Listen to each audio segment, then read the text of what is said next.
അതിർത്തിയിൽ വീണ്ടും പാകിസ്ഥാന്റെ പ്രകോപനമുണ്ടായി എന്ന രീതിയിൽ വാർത്തകൾ വരുന്നു. പാക് പോസ്റ്റുകളിൽ നിന്ന് അവർ വെടിയുതിർത്തു. ഉറി, അക്നൂർ, കുപ്വാര എന്നിവിടങ്ങളിൽ നിയന്ത്രണ രേഖയ്ക്ക് സമീപം വെടിവയ്പുണ്ടായി. ഇന്ത്യൻ സേന തിരിച്ചടിച്ചുവെന്നും വാർത്തകളുണ്ട്. അതേപോലെ ഡൽഹിയിൽ തിരക്കിട്ട നീക്കങ്ങൾ നടക്കുകയാണ്. വിനിത വി ജി കൂടി ഡൽഹിയിൽ നിന്ന് ചേരുകയാണ്. വിനിത, അതിർത്തിയിൽ പാകിസ്ഥാന്റെ പ്രകോപനത്തെക്കുറിച്ചുള്ള കൂടുതൽ റിപ്പോർട്ടുകൾ എന്താണ് ലഭിച്ചിട്ടുള്ളത്? Good morning. Very good morning എസ്കെൻ സൂചിപ്പിച്ചതുപോലെ ഉറി, അക്നൂർ ഒപ്പം കുപ്വാര മേഖലകളിലാണ് ഇന്ന് വെടിവെപ്പുണ്ടായത്. നിയന്ത്രണ രേഖയ്ക്ക് സമീപം പാക് പോസ്റ്റുകളിൽ നിന്നാണ് വെടിവെപ്പുണ്ടാകുന്നത്. ഈ ഭീകരാക്രമണമുണ്ടായി. ഇത് 8ാം നാൾ തുടർച്ചയായി വെടിവെപ്പുണ്ടാകുന്ന സാഹചര്യം. തുടർച്ചയായി പാകിസ്ഥാന്റെ ഭാഗത്തു നിന്ന് അതിർത്തികളിൽ പ്രകോപനമുണ്ടാകുന്നു. ഇതിൽ ശക്തമായ തിരിച്ചടി നൽകുമെന്ന് നേരത്തെ തന്നെ രാജ്യം അറിയിച്ചതാണ്. തുടർന്ന് ഈ പ്രകോപനത്തിനെതിരെ ശക്തമായ തിരിച്ചടി സൈന്യം നൽകിയിട്ടുമുണ്ട്. ഈ ഭീകരാക്രമണം ഉണ്ടായി തൊട്ട് പിന്നാലെ തന്നെ ഈ സമാന രീതിയിൽ വിവിധ മേഖലകളിൽ ബാരാമുള്ളയിലും കുപ്വാരയിലും അക്നൂർ ജമ്മുകാശ്മീരിനോട് ഏറ്റവും അടുത്തുള്ള മേഖലയാണ്, അന്താരാഷ്ട്ര അതിർത്തി പങ്കിടുന്ന ഏറ്റവും അടുത്തുള്ള മേഖലയാണ്. അവിടെ നിന്ന് ഉൾപ്പെടെ ഇങ്ങനെ ശക്തമായിട്ടുള്ള ഒരു പ്രകോപനം പാകിസ്ഥാന്റെ ഭാഗത്ത് നിന്ന് തുടരുക തന്നെയാണ്. ഈ മേഖലകളിലൊക്കെ കൂടുതൽ സൈന്യത്തെ അടക്കം എത്തിച്ച് വലിയ ജാഗ്രതാ നിർദ്ദേശമൊക്കെ നൽകിയിട്ടുണ്ട്. അങ്ങനെ നമ്മൾ അത്രയും ജാഗ്രതയിൽ തുടരുമ്പോഴും ഈ പ്രകോപനം തുടരുന്നത് പാകിസ്ഥാൻ വീണ്ടും അതിങ്ങനെ ആവർത്തിക്കുകയാണ്.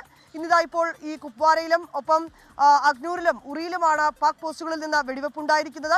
ഈ സ്ഥിതിഗതികളെല്ലാം കൃത്യമായി തന്നെ കേന്ദ്രമന്ത്രിമാരും ഇതുമായി ബന്ധപ്പെട്ട സുരക്ഷാ ഉദ്യോഗസ്ഥരും ഒക്കെ നിരീക്ഷിക്കുന്നുണ്ട്. എസ്കെൻ സൂചിപ്പിച്ചതുപോലെ രാജ്യതലസ്ഥാനത്ത് ഇന്നും സമാനമായിട്ടുള്ള കൂടിക്കാഴ്ചകൾക്കും ഒപ്പം തന്നെ നിർണായക യോഗങ്ങളും ഒക്കെ ഇന്നും തുടരുമെന്ന് തന്നെയാണ് നമുക്ക് അറിയാൻ കഴിഞ്ഞിരിക്കുന്നത്. അതിനിടെ പാകിസ്ഥാനെതിരെ കൂടുതൽ കടുത്ത നടപടികളിലേക്ക് കൂടി ഇന്ത്യ കടന്നേക്കുമെന്നൊരു വിവരം കൂടി നമുക്ക് ലഭ്യമാകുന്നുണ്ട്. ആദ്യഘട്ടത്തിൽ നയതന്ത്ര മേഖലയിലടക്കം കടുത്ത വിലക്കേർപ്പെടുത്തിയിട്ടുണ്ടായിരുന്നു, നിയന്ത്രണങ്ങൾ കൊണ്ടുവന്നിട്ടുണ്ടായിരുന്നു. പിന്നാലെ വ്യോമ മേഖലയിൽ വിലക്കേർപ്പെടുത്തിയിട്ടുണ്ടായിരുന്നു. ഇനിയിപ്പോൾ സാമ്പത്തിക മേഖലയിൽ കൂടി ഒരു കടുത്ത നടപടിയിലേക്ക് ഇന്ത്യ നീങ്ങുന്നുവെന്നാണ് നമുക്ക് അറിയാൻ കഴിയുന്നത്.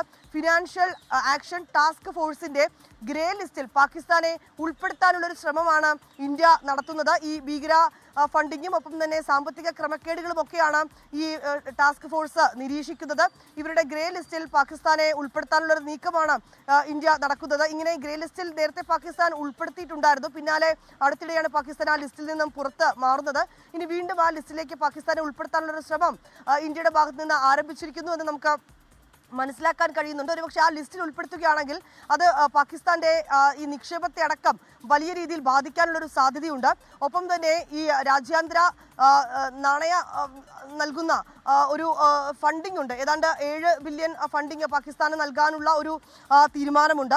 ആ തീരുമാനത്തെ അടക്കം നാണയനിധിയാണ് ആ ഫണ്ടിംഗ് നൽകുന്നത്. ആ തീരുമാനത്തിനെ അടക്കം ശക്തമായി ഇന്ത്യ എതിർപ്പറിയിക്കുമെന്നും അറിയുന്നുണ്ട്. ഇങ്ങനെ ലഭിക്കുന്ന പണം പാകിസ്ഥാൻ ഭീകരവാദ പ്രവർത്തനങ്ങൾക്ക് വിനിയോഗിക്കുമെന്ന മറ്റ് രാജ്യാന്തര തലത്തിലേക്ക് ഇന്ത്യ ഉയർത്തിക്കൊണ്ടുവരുമെന്നും നമുക്ക് ഒരു റിപ്പോർട്ട് കൂടി ലഭ്യമാവുന്നുണ്ട്. ഒപ്പം തന്നെ തുറമുഖങ്ങളിലേക്ക് അടക്കം പാകിസ്ഥാൻ കപ്പലുകൾക്ക് വിലക്കേർപ്പെടുത്തുന്നതിനുള്ള ഒരു സാധ്യതയും ഇന്ന് കാണുന്നുണ്ട്. ഇത് സംബന്ധിച്ചുകൊണ്ടുള്ള കൂടിയാലോചനകളും ചർച്ചകളും ഒക്കെ ആയിരിക്കും ഇന്ന് രാജ്യതലസ്ഥാനത്ത് പുരോഗമിക്കുക. ഒപ്പം തന്നെ ഈ മെയ് 9-ന് മോസ്കോയിൽ റഷ്യയുടെ വിജയാഘോഷ ദിനമാണ്.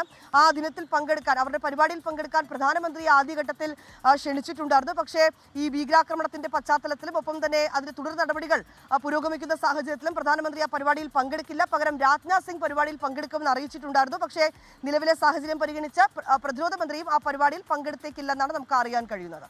ഓക്കെ, വിനീത വിജയാണ് വിവരങ്ങൾ നൽകിയത്.